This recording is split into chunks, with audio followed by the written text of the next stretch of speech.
Hi, this is Bonnie Quiseno, and I am so excited today to be talking with Jessica Louise Phillips. Hi, Jessica. How are you? Hi, Bonnie. I'm good, thank you. How are you? I'm great. I'm super excited because I get to talk to you today in this interview. You have such a rich and varied tapestry of your life, and I can't wait to share that with our viewers. But also, really, really excited today to be talking to you about the amazing book that is about to be released that you are an author in. And that book is called Stories of the Goddess Divine Feminine Frequency Keepers. So, welcome and just super, super happy to hear all that you have to say about yourself and this book. So, let's just begin so that everyone can get to know you a little bit. Let's begin with just a brief history of who is Jessica. Oh, wow. Brief history. I'm not very good at those. Yes, that's why you're a writer, um, right? yes. Um, wow. Wow, as I was saying to you before, I've taken some time out recently to kind of reconnect to a lot of my childhood passions, which had got kind of put on the back burner through adult life, and those are traveling and writing. So they're kind of my top priorities and main focus at the moment. I've kind of trained in every therapy modality, holistic therapy under the sun. And I'm just kind of going along my own healing journey, gathering up kind of all the tools for my own toolkit and finding what I feel works, what resonates, what doesn't, and sharing that with people. That's so exciting. And how much fun that you are just traveling right now, traveling and writing and following your passion, right? Yes, yeah, it makes my Sagittarius rising very, very happy to be traveling again. Yes, especially after the last few years. So I've definitely been making up for lost time this year. Right. Yes. Well, so I know you and I have a common thread to our background of caretaking a parent, and then Mm. sadly not having them with us anymore.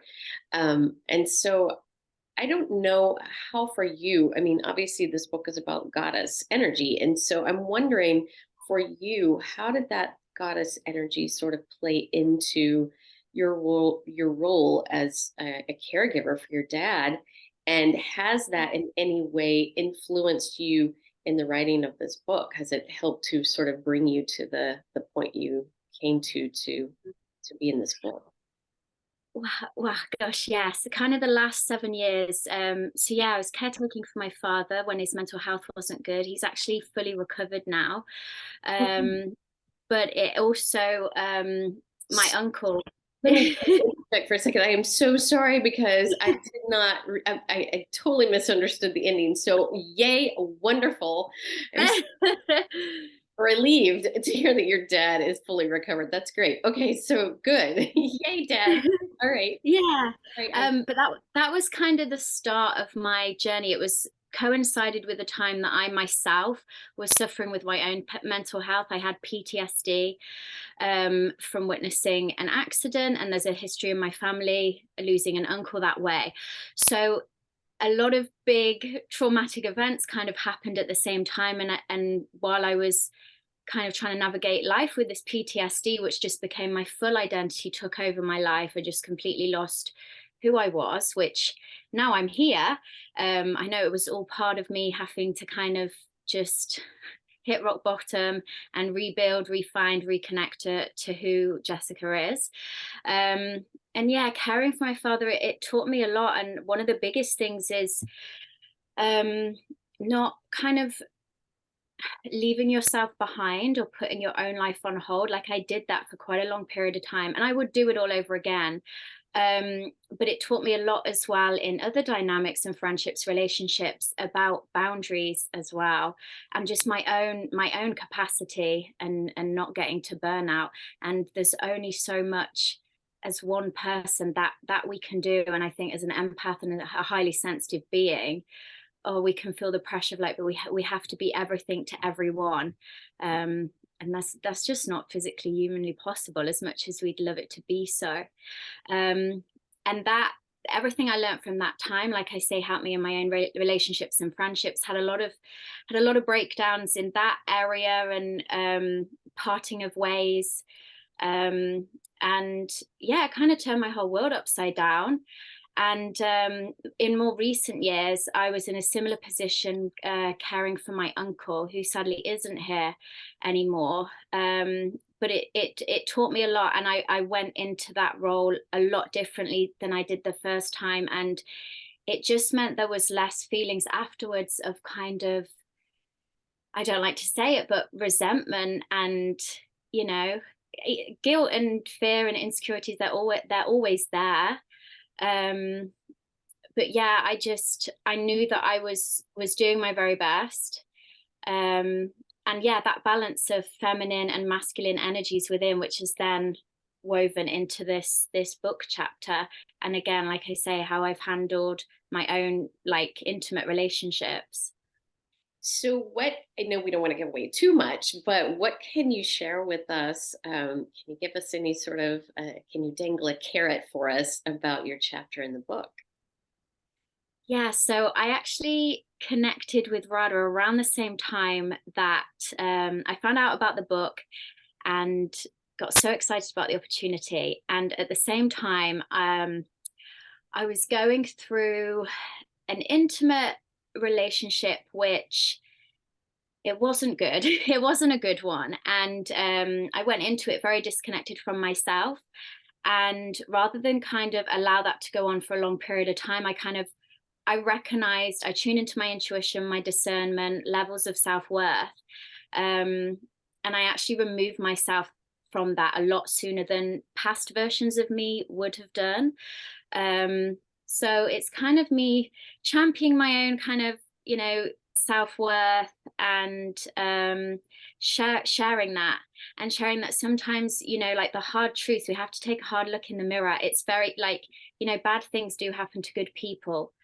But if you're willing to kind of strip everything back and keep asking of yourself why and not of another, you can just transform your life and take responsibility and not fall into that victim archetype, which can be very, very subtle. And like I say, bad things do happen to good people, but all that you can do is take responsibility for your part in how some of these things can sometimes come about. Because if you're willing to strip it back, I always think kind of 9 times out of 10, it comes down to perhaps a lack of self-worth, or, people pleasing, or fear of rejection, fear of abandonment.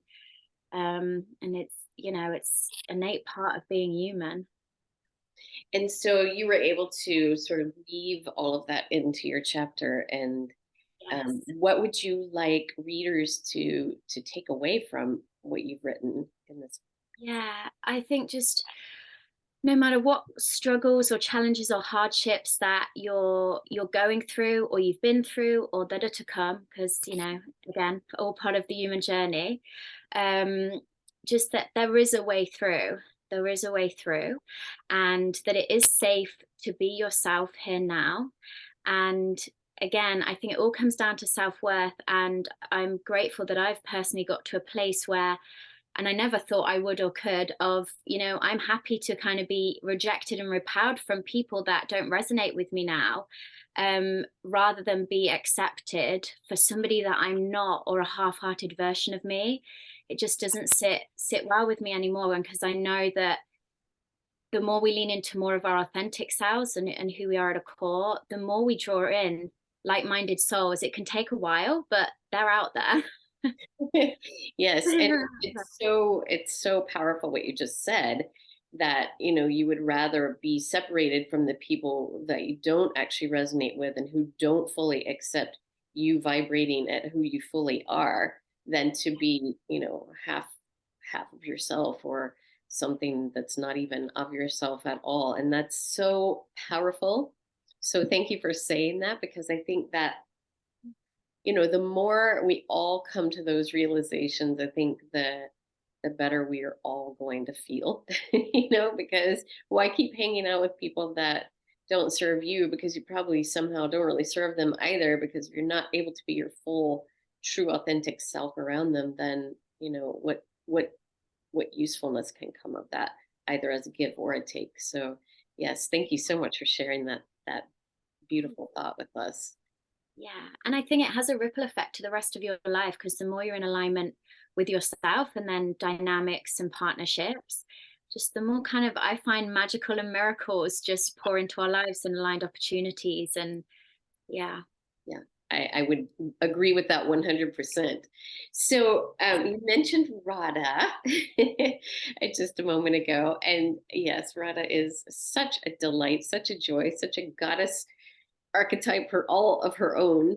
And so I'm just wondering, like, what has your experience? Because obviously, I want to share about this book with people because it's coming out March 23rd is pre-sale release. So um, obviously, I want people to be focused and thinking about that. But for anyone who might be, either already writing or thinking about writing and, looking to be involved with something, how has your experience been with Radha Publishing House? Yeah. It's been so good. To be honest, again, it's one of those miracles that I feel just kind of landed in my lap. Radha and I ended up being roommates at a yoga teacher training, which has bonded us for life. We were kind of the white witch rebels outcasts of the group, and we loved it. We had each other.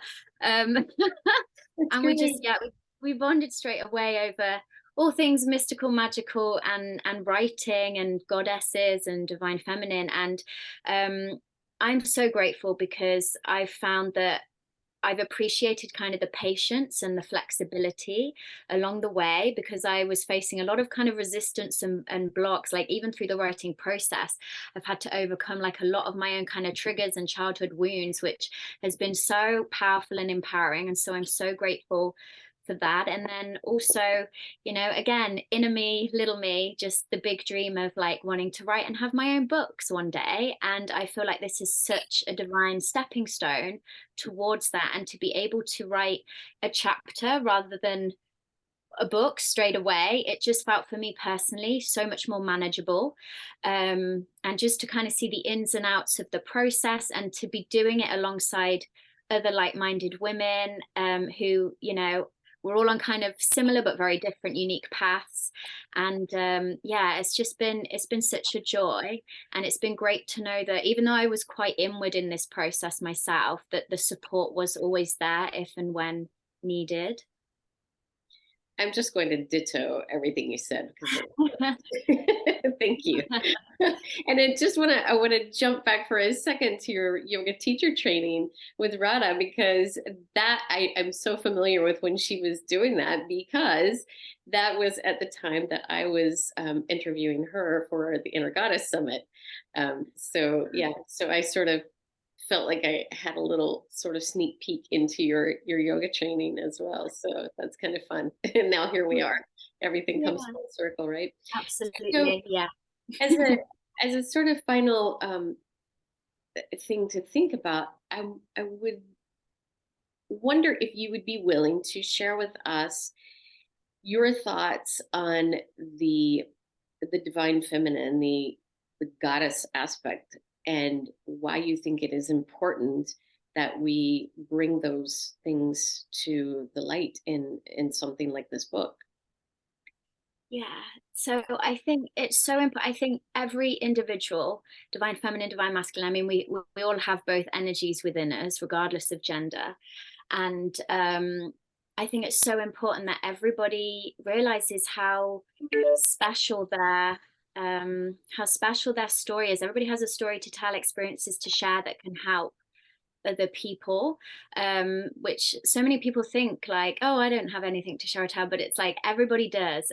So I just encourage to, in whatever way, written, spoken, sang, like, get Right. your story and experiences out there, even if it's just sharing with one person, a friend, a loved one, family, stranger, passerby.